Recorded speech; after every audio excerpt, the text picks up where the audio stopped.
জয়গুরু দাদা ও মায়েরা, আজকে আপনাদেরকে শ্রী ঠাকুর অনুকূলচন্দ্রের ইষ্টভীতি মানে কি সেটি বলবো এবং এই ইষ্টভীতি কেন করা হয় সেই জন্য আপনারা ভিডিওটি শেষ পর্যন্ত দেখেন, ভিডিওটি স্কিপ করবেন না।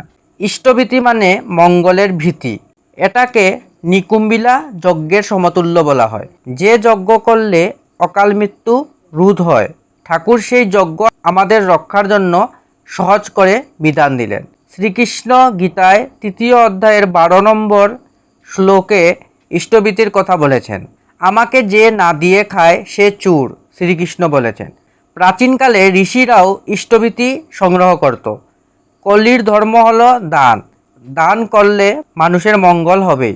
ইষ্টভীতি করলে অর্থের প্রতি আসক্তি কমে আর ভগবানের প্রতি ভক্তি বাড়ে। ইসলাম, বৌদ্ধ, খ্রিস্টান ধর্মেও ইষ্টভীতির প্রচলন ভিন্নভাবে আছে। ইষ্টভীতি কোনো নতুন বিষয় নয়। আগেরকার দিনে প্রত্যেক সংসারী ব্যক্তির কর্তব্য ছিল তাদের গুরুকে দেওয়া। অনেকে বছরে একবার হলেও গিয়ে গুরুকে কিছু দিয়ে আসতেন। অনেকে ব্রাহ্মণদের দান করতেন। ইষ্টভীতি একটি সনাতনী ঐতিহ্য। এটা আগেও ছিল, ভবিষ্যতেও থাকবে। প্রাচীনকালে যে দান ও যজ্ঞাদি হতো সেটা তখনকার দিনের ইষ্টভীতি ছিল। রাজারা ঋষিদের দান করতেন তাদের মঙ্গলার্থে। ইষ্টভীতি কেন টাকা দিয়ে করা হয়? ইষ্টভীতি টাকা দিয়ে করলে সেটা ঠাকুরবাড়ি পাঠাতে সহজ হয়। সবার পক্ষে চাল, ডাল, শাকসবজি তো দূর থেকে ঠাকুরবাড়ি পাঠানো সম্ভব নয়, তাই টাকা দিয়ে করলে সহজে পাঠানো যায়। আবার ভগবান থেকে সব কিছু পাচ্ছি, কিন্তু ভগবানকে কি দিচ্ছি, ভগবানের জন্য কি করছি? ইষ্টভীতি হলো ভগবানের জন্য কিছু করা, ভগবানকে ভক্তি সহকারে কিছু নিবেদন করা আমাদের মঙ্গলার্থে। ইষ্টভীতি প্রতিদিন ভোরে ঘুম থেকে উঠে মন্ত্র পাঠ করে নিবেদন করতে হয়। অর্থাৎ আমার সকালটা ভগবানের নাম নিয়ে এবং ভগবানকে নিবেদন করেই শুরু হলো। তাতে আমাদের সারা দিন মঙ্গলের হয়, অমঙ্গল দূরে যায়। ইষ্টভীতি নিয়ে শ্রী ঠাকুরের বাণী, ইষ্টভরণ ধান্দা যাহার মগজ থাকে জুড়ে, সব প্রবৃত্তি ইষ্টার্থে তার বিনিয়ে উঠে ফুরে, সমাহারী দীপ্ত নেশায় কর্ম সন্দীপনা, ওই আবেগে অটুট হয়ে আনে সম্বর্ধনা, স্থবির স্নায়ুর ষষ্ঠ টানে চলত স্নায়ুর গতি, সংবেদনার সংক্রমণে দেই সারার নতি, আত্মম্বরী দরিদ্রতা, অলস ঠুনকো মান, অমনি নেশার কমুৎকর্ষে লবেই তেমনি ত্রাণ, সংগ্রাহিতার এমনি আবেগ শক্তি সরঞ্জামে, বৃদ্ধিসহ কুশলতায় আপৎকালে নামে, অরে বিপদ ছাইয়ের মতন ঝলক দীপন রাগে, সম্পদেশে অটুট চলে ইষ্ট অনুরাগে। ইষ্টভীতি মানে ইষ্ট বা আদর্শের বাস্তব পালন, পোষণ ও প্রবর্ধন। ইষ্টভীতি হলো physical devotion along with will, ইচ্ছা সমন্বিত শরীর তপস্যা। দৈনন্দিন প্রাতকালীন ওই লাভ অফার প্রীতি অবদানই হলো ফার্স্ট পুশ অফ ডিউটি, কর্তব্যের প্রথম প্রেরণা।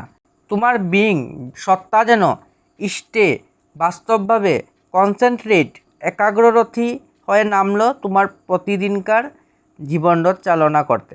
মানুষের ঠাকুর থাকলে তার সব থাকবে, জীবন থাকলে শরীর থাকবে। ইষ্টস্বার্থ বজায় রাখবার দায়িত্ব নিজেকে বাঁচাবার দায়িত্বের মতো অকাট্য। অস্তিত্বকে অক্ষুণ্ণ রাখার প্রাক শর্ত, প্রে কন্ডিশনই হলো ওই আমরা ইষ্টভীতি করি to maintain hour principal, the ideal, the beloved, আদর্শকে, ইষ্টকে, প্রেষ্টকে পালন করতে। ঈশ্বরের উদ্দেশ্যে দান সবকালে সবখানেই ছিল, কোনো না কোনো রূপে। বৌদ্ধ সম্প্রদায়ে বুদ্ধ ধর্ম ও সঙ্ঘ, এই ত্রিরত্নের জন্য দানের বিধি আছে।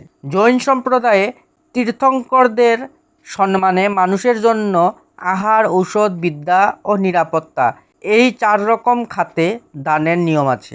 শিখরা যেমন 10 বন্ধ নামে তাদের বার্ষিক আয়ের 10 ভাগের 1 ভাগ গুরুদ্বারে দান করেন, ঠিক তেমনি খ্রিস্টান সম্প্রদায়েও আয়ের 1/10 চার্চে দান করার বিধান আছে, যাকে টাইদ বলা হয়।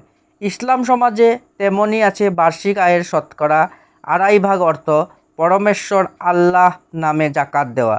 ইষ্টভীতি তাই কোনো নতুন কিছু বন্দোবস্ত নয়। হয়তো আমরা এই যুগের মানুষেরা ঈশ্বরের উদ্দেশ্যে আমাদের অন্তরের নৈবেদ্য নিবেদন করে উঠতে পারিনি।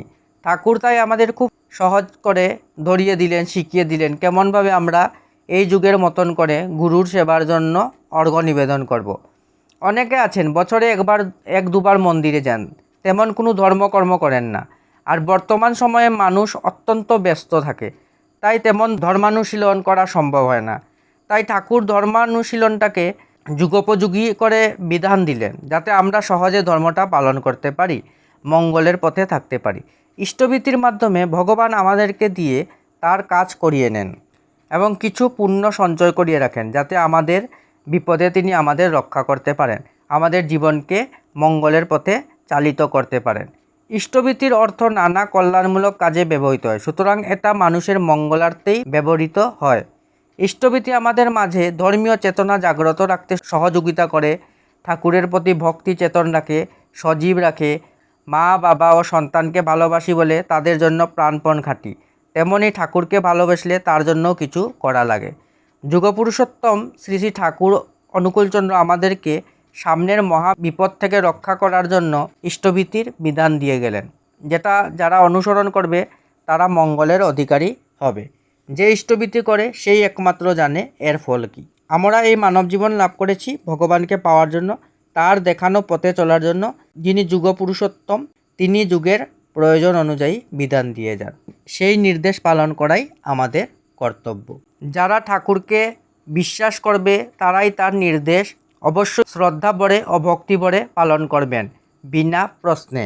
আর যারা পুরুষোত্তমের বিধান অমান্য করবেন ও নিন্দা করবেন, তার পরিণতি তাকে ভোগ করতে হবে। যারা পরমপিতার বিধানে বিশ্বাসী তারা কখনো ইষ্টভীতি ত্যাগ করবে না। এটাই আর্য কৃষ্টির পথ, বিবর্তনের পথ এবং ঋদ্ধির পথ।